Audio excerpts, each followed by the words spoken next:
আসসালামু আলাইকুম এবং শুভ সকাল সবাইকে। অ্যাডমিশন পরীক্ষার্থীরা যারা আছো, ইতোমধ্যেই তোমরা জানো যে আগামী মাস থেকেই কিন্তু তোমাদের অ্যাডমিশন পরীক্ষা শুরু হতে যাচ্ছে। সো এই ডিসেম্বরেই কিন্তু দেখতে পাচ্ছ যে ঢাকা ইউনিভার্সিটির পরীক্ষা হবে এবং যতটুকু দেখলাম যে জগন্নাথ বা জাহাঙ্গীরনগরের পরীক্ষাও হয়ে যাবে।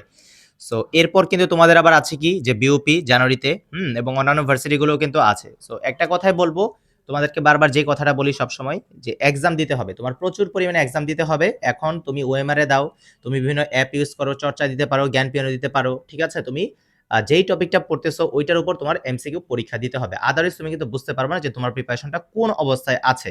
কারণ practice makes a man perfect কথাটা কিন্তু তোমরা সকলে জানো। এবং এইটা তুমি যখন পরীক্ষার দিন যেদিন ওএমআর এ দাগাবা, ওইদিন কিন্তু তুমি জিনিসটা বুঝতে পারবে যে তোমাকে এটা কতটুকু হেল্প করতেছে। কারণ ওইদিন সবাই দেখবা ভয় পাচ্ছে, তোমার কাছে কি একদম নরমাল লাগছে। সো এখন তুমি হয়তো 100 মার্কসের পরীক্ষা দিলে পাচ্ছ 29 পাচ্ছ, তুমি 40 পাচ্ছ, তুমি 55 পাচ্ছ। তো এইটা পেয়ে তোমার কিন্তু মন খারাপ করা যাবে না। ঠিক আছে?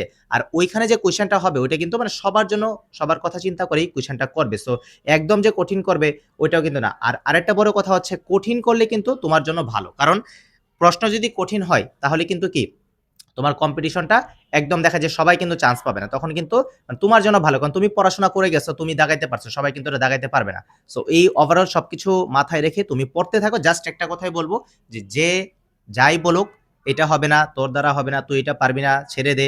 অনেকেই তোমার ফ্রেন্ড সার্কেল আছে যারা হচ্ছে হাল ছেড়ে দিয়েছে লাস্টের সময়। তো তুমি এটা হাল ছেড়ো না। জাস্ট লাস্ট সময়টুকু পর্যন্ত লেগে থাকো। তাহলেই তোমার বিজয় সুনিশ্চিত ইনশাআল্লাহ।